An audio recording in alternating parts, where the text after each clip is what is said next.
Mga bultuhan kasi yung binibili dito sa Costco. Kailangan mong bundle para magkamura.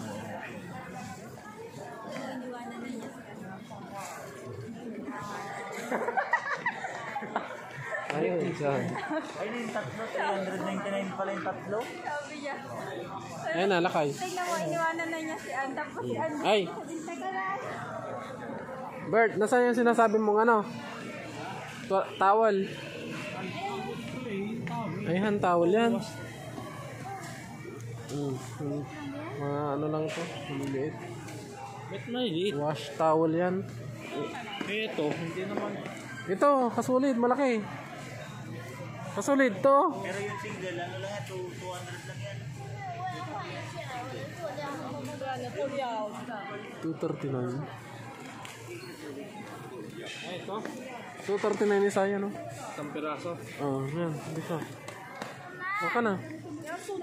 Ito. Yan, magkano yan? 600? 89 lang. Hindi dito ka na, kasi mahal. Oh, ito magandang towel ito mga ito eh.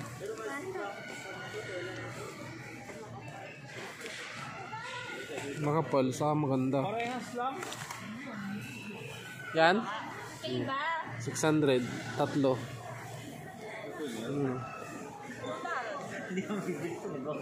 Bablog lang ako. Ipinopromote ko yung ano, Costco ah. Ito matigas. Ito malambot. Malay mo, makita ng Costco manager. Oh, lahat ng mga nandito sa Taiwan pupunta dito. Mga Pinoy, diba?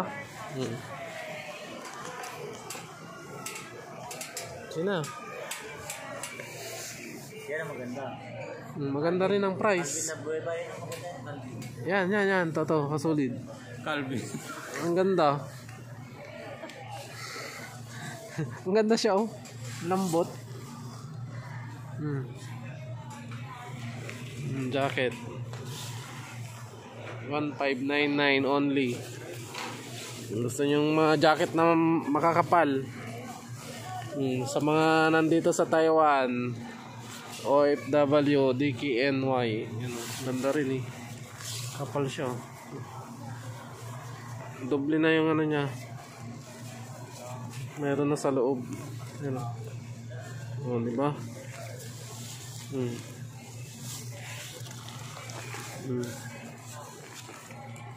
DKNY. Okay.